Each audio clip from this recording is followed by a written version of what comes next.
The first sign that something was terribly wrong at Balmoral appeared before the sun had even risen above the Scottish hills.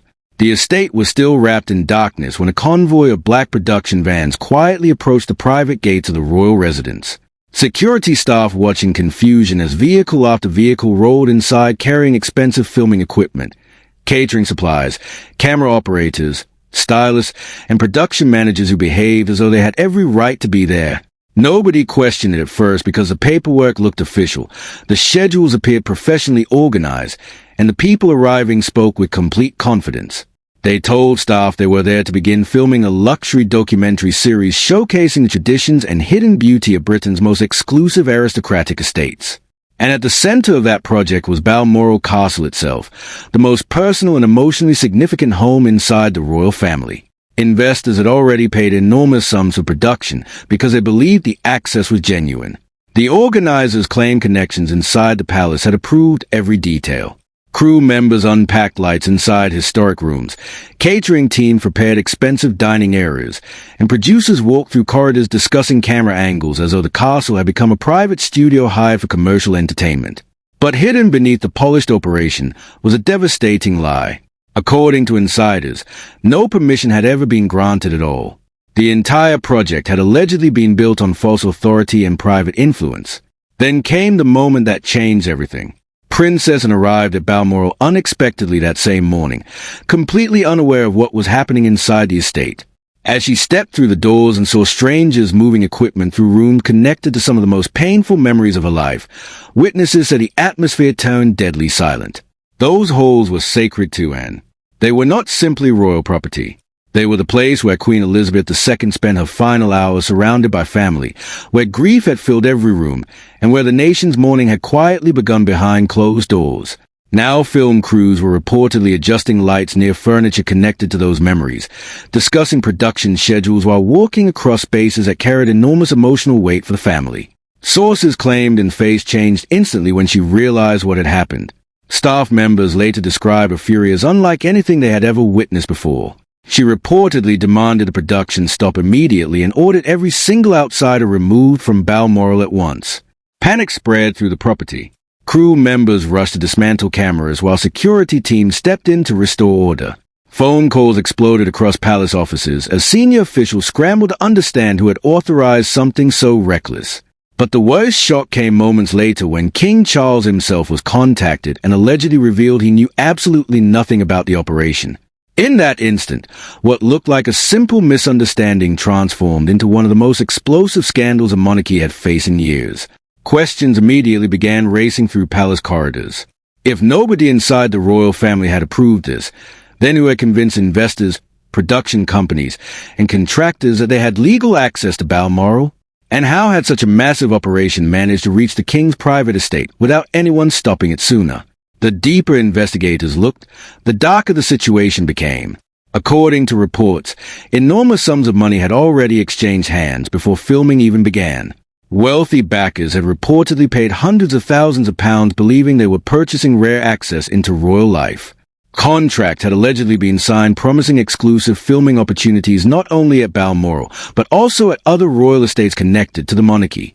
As lawyers quietly began examining the paperwork, suspicions quickly emerged that forged documents may have been used to convince companies everything had official approval. Suddenly, the palace realized this was no ordinary embarrassment. This had the potential to become a national scandal capable of tearing apart the carefully controlled image of the monarchy itself. As the investigation intensified behind closed palace doors, a far more disturbing picture allegedly began emerging piece by piece. What investigators first believed was a reckless one-off scheme reportedly turned into something much larger involving years of influence, privilege, and quiet exploitation of royal connections for personal business gain. Financial experts examining records allegedly discovered patterns stretching back far beyond the Balmoral incident itself. According to sources close to the inquiry, companies, publishers, luxury brands, and wealthy investors had spent years paying inflated sums simply because they believed association with royal circles carried enormous value.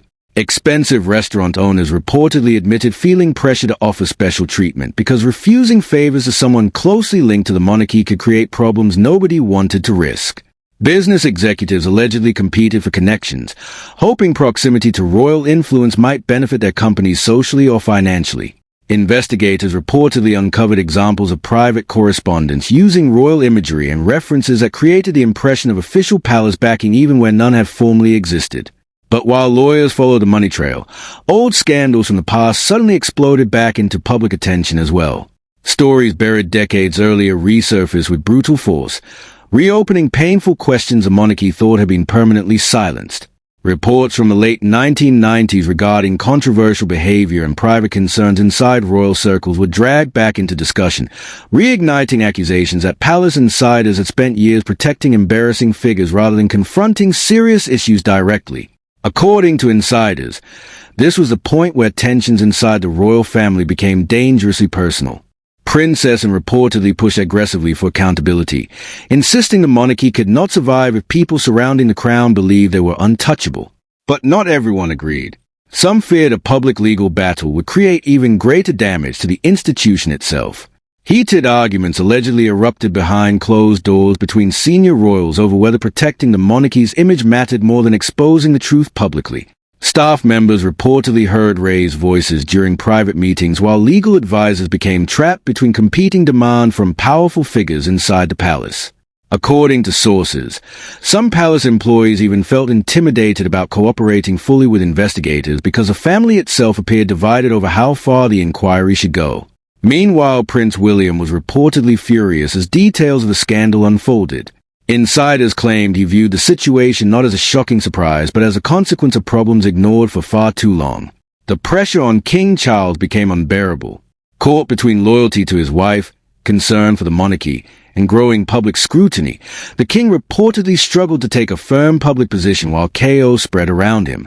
Every day the scandal continued. Public confidence weakened further.